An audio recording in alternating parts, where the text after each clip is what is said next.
As primeiras 24 horas depois da cirurgia foram de repouso e recuperação na UTI do Hospital Albert Einstein, em São Paulo.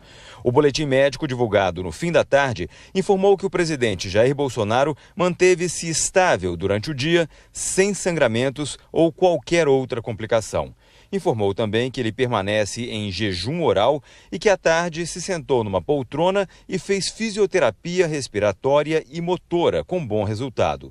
Essa fisioterapia motora é feita na cama mesmo, com um aparelho que imita o movimento de pedalar uma bicicleta.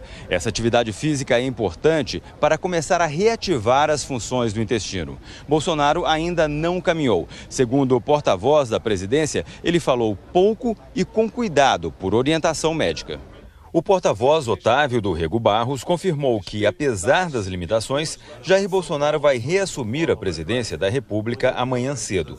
Naturalmente, nós tentaremos evitar que esses despachos se façam de uma maneira rotineira que possa vir a cansá-lo.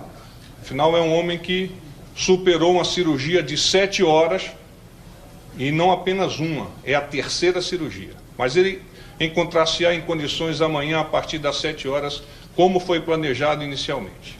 O presidente vai despachar num gabinete informal montado no hospital. A sala tem 30 metros quadrados.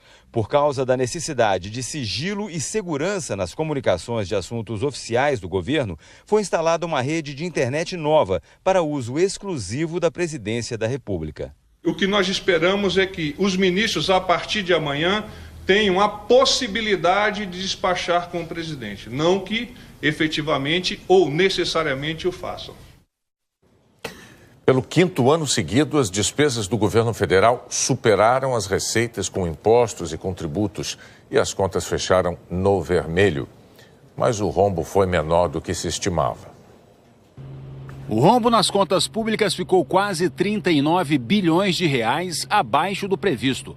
O projetado era 159 bilhões, fechou em 120 bilhões de reais. Essa folga se deve à entrada nos cofres públicos de quase 6 bilhões a mais do que o esperado, principalmente pelo aumento da arrecadação com os royalties do petróleo e a redução nas despesas de quase 33 bilhões de reais. O cenário ainda é muito preocupante por causa do aumento das despesas obrigatórias bem acima da arrecadação.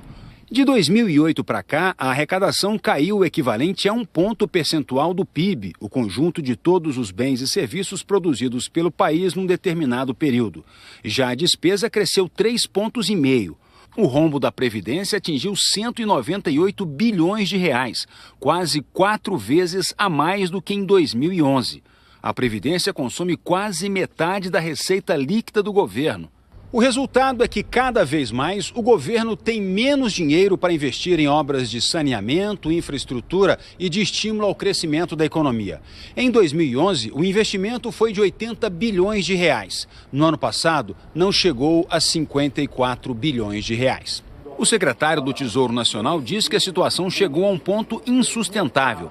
Mansueto Almeida afirmou que só há um caminho, a reforma da Previdência, porque não há margem para aumentar impostos. A questão da Previdência é muito clara. Se não houver reforma da Previdência, essa situação vai se agravar.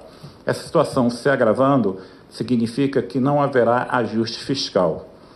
Isso é muito claro. Isso vale não só para o governo federal, mas vale também para os estados. Este especialista alerta, não há mais como adiar uma solução para o problema. É como se eu estivesse represando todo esse déficit que eu tenho. Num dia isso explode. E quanto mais você jogar para frente essa explosão, pior. Esse é o maior problema que a gente tem.